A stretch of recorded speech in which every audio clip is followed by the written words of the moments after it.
Ikaze mu makuru yacu yo muri iri joro ryo ku itariki ya 13 ukwezi kwa 2026 babwira ngo amakuru atugezeho ni update. Umutwe wa FDLR wiganjemo abasize bagize uruhare muri jenoside yakorewe abatutsi mu mwaka wa 1994 kera kabaye ibyawo birarangiye. Ni itangazo rimaze gusohorwa mu kanya gato kashize, ariko mbere gato yuko turaza kuvuga kuri iryo tangazo, reka mbanze babwire ko amakuru yihutirwa agezweho muri iri joro nuko WhatsApp yamaze guhagarikwa mu gihugu cy'Uburusiya. Umuvugizi w'ibiro bya perezida w'Uburusiya yitwa Dmitry Peskov yatangaje ko bahagaritse ikoreshwa rya WhatsApp nyuma yo kunanirwa kubahiriza amabwiriza yari yahawe. N'amabwiriza ajyanye n'uko guverinoma y'Uburusiya izajya ibasha kandi kugera ku makuru y'abakoresha WhatsApp mu buryo bworoshye. Ibi yabigarutseho ku itariki ya 12 Gashyantare 2026 mu kiganiro yagiranye n'abanyamakuru, aho yagaragaje ko ikigo cy'ikoranabuhanga cya Meta kigenzura WhatsApp cyananiwe gukurikiza amabwiriza cyahawe n'Uburusiya. Ati WhatsApp yahagaritswe kuko Meta igenzura yananiwe kandi gukurikiza amabwiriza twayihaye, niyo mpamvu guverinoma y'Uburusiya yahisemo kandi guhagarika uru rubuga. Yakomeje ashishikariza abaturage gutangira gukoresha urubuga rwo mu Burusiya rwa Max rukora nka WhatsApp. Ati Max ni urubuga rushya ruteye imbere rworoshye gukoresha kandi rurizewe kuko ari urwa leta yacu. Niyo mpamvu rero nashishikariza abaturage bacu gutangira kurukoresha. Abantu benshi bahamya ko urubuga rwa Max ari igikoresho cy'Uburusiya cyo kugenzura no kugera ku makuru bwite y'abaturage bo mu Burusiya bwo kuba ukabihakana bavuga ko Max yashyizwemo serivisi nyinshi za leta hagamijwe kunoza imibereho yabo ya buri munsi. Uburusiya buri kugerageza kandi guhanga uburyo bw'itumanaho bukorewe imbere mu gihugu, ibigo byo mu mahanga kandi bigasabwa kubahiriza amabwiriza byakwanga bikirukanwa. Ubuyobozi bw'Uburusiya bwamaze kandi gukaza amategeko ku ikoreshwa ry'izindi mbuga nkoranyambaga nka Snapchat, YouTube, Facebook, Instagram ndetse na YouTube. WhatsApp ni urubuga rwifashishwa mu koherezanya ubutumwa rukoreshwa n'abarenga miliyoni 100 mu gihugu cy'Uburusiya nk'uko amakuru abivuga. Muri bari kare rero amakuru avuga ko imitwe yitwaje intwaro yo mu ihuriro rya Wazalendo rishyigikiwe n'ubutegetsi bwa Repubulika ya Demokarasi ya Kongo yihanganiye kugenzura agace ka Batakirwa gaherereye muri groupement ya Bafuna teritwari ya Walikare. Imitwe ihanganye na NDCR iyoborwa na Guido Shamilai Musa uyobora Wazalendo ku rwego rwa gisirikare mu ntara ya Kivu y'Amajyaruguru, ndetse na Uhuru Repubulika ya Demokarasi ya Kongo iyoborwa na Mashite Kashila.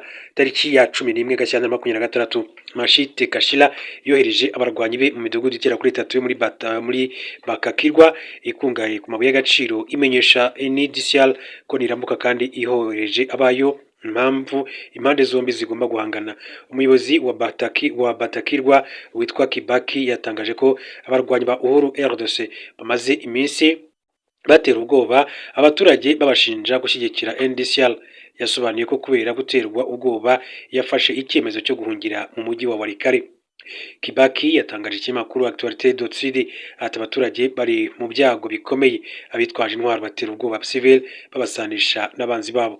Uyu muyobozi yasabye leta ya RDC gukiranura iyi mitwe isanzwe yifatanya mu kurwanya ihuriro rya 23, agaragaza ko bitabaye ibyo ikibazo gishobora kandi gukomera kurushaho. Reka rero tujye ku nkuru yacu nyirizina mbabwira ko umutwe wa 23 yayishyuye impamvu yiyemeje kurwanya FDLR ihangayikishije u Rwanda.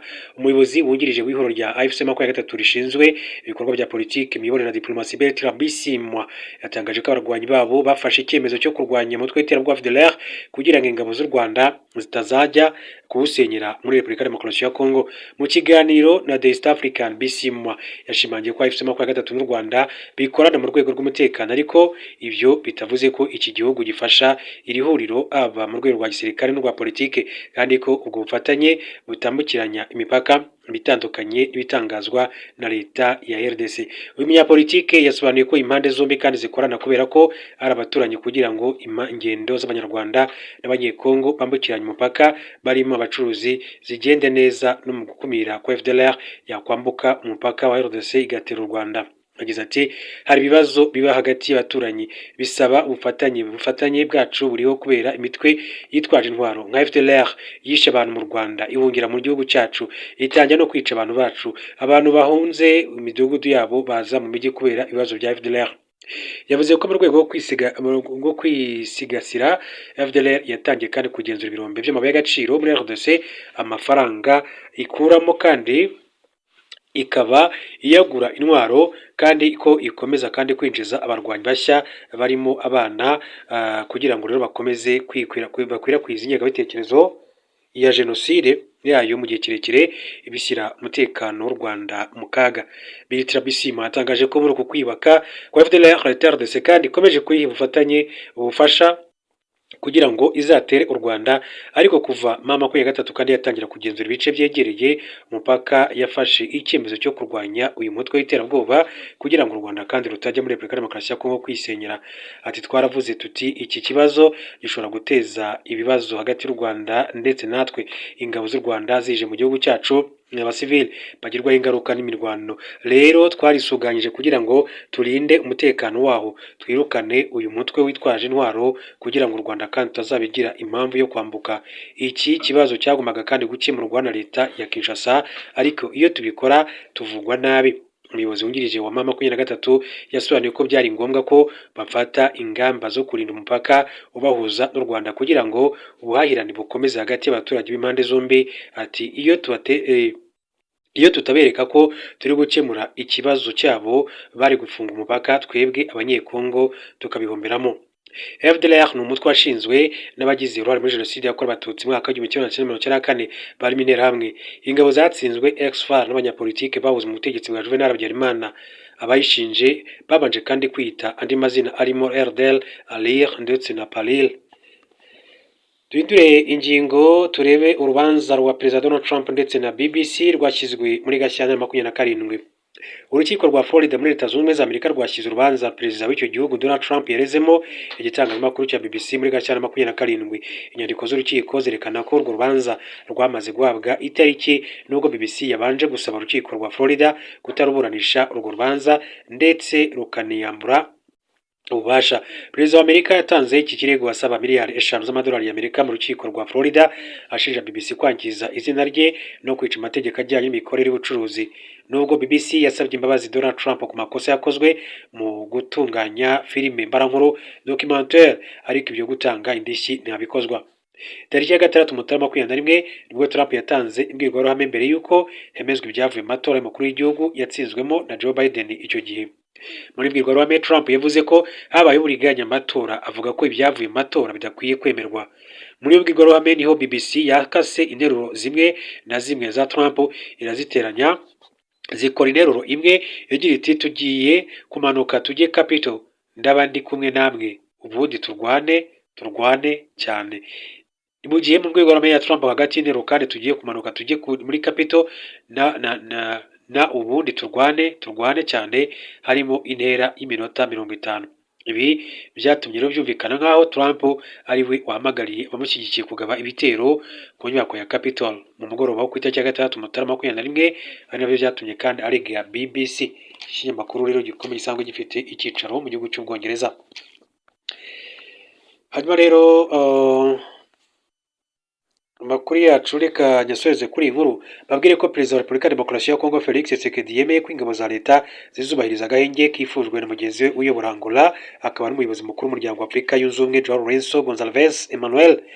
Ibiro bya Perezida wa RDC kuri wa 13 Gashyantare 2026 byatangaje ko aka gahenge gasaba leta n'ihuriro rya F23 kuguma mu birindiro zirimo guhagarika kongerera kandi imbaraga abari mu bice biberamo urugamba, kwirinda guhindura ibirindiro hagamijwe kandi kugaba ibitero ndetse no guhagarika kwakira ubufasha kuva hanze. Ibi biro byatangaje ibikorwa byo kugerageza kandi kwagura ibirindiro cyangwa se ibindi binyuranyije n'amasezerano ashyiraho urwego rugenzura ibahirizwa ry'agahenge yasinyiwe i Doha muri Qatar tariki ya 15 Ukwakira 2025 bizasubiza inyuma intambwe yatewe.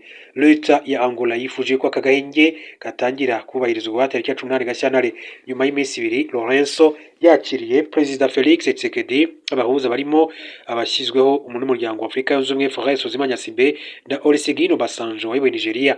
Nubwo Perezida Tshisekedi yemeye kubahiriza agahenge, inshuro nyinshi leta ya RDC yagiye kandi irenga ku gahenge yemeranyijeho n'ihuriro rya M23 ndetse n'amasezerano y'amahoro yashyizweho umukono, ihitamo gukaza ibitero igamije kandi kwisubiza ibice yambuwe. Inshuro zose ingabo za Repubulika Demokarasi ya Kongo zarenze kandi ku gahenge. Ihuriro rya FC23 kandi rishingiye ku ihame rigenderaho ryo gusenyera ikibi aho gituruka, ryasubije n'imbaraga rifata n'ibindi bice byinshi. nuko iri huriro kandi ryinjiye muri mujyi wa Goma, Bukavu n'ahandi h'ingenzi.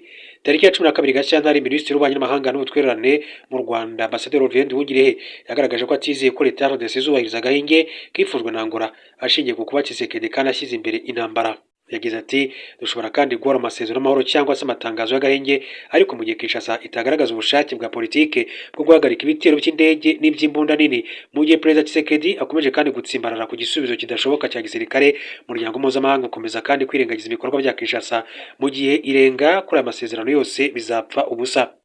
Kwa 13 Gashyantare, umunyamabanga uhoraho wa FC23 Benjamin Morima yatangaje ko Angola itaramenyesha iri huriro icyifuzo cy'aka gahenge binyuze mu nzira za diplomasi, agaragaza ko rizakomeza kubahiriza imyanzuro yafatiwe mu biganiro bya Doha. Yagize ati nitwamenyeshejwe ibyatangajwe na Angola twubahiriza imyanzuro yafatiwe i Doha kandi twubahiriza ibyo dusabwa muri gahunda ya Doha. Ku byabereye muri Angola ntitwatumiwe, ntitunazi ibikubiyemo kandi duhora twubahiriza agahenge inshuro nyinshi twakitangarije ku giti cyacu. Benjamin Morima yashinje leta ya RDC gukomeza kandi kureka ku gahenge kemejwe i Doha, asobanura ko no kuri wa 13 Gashyantare yakarenzeho. Yagerageje kandi ko yizeye ko ingabo ziri mu butumwa bw'amahoro bw'umuryango w'abibumbye MONUSCO zizakora uko bikwiye inshingano zahawe yo kugenzura ibahirizwa ry'agahenge muri iki gihugu cya Repubulika ya Demokarasi ya Kongo.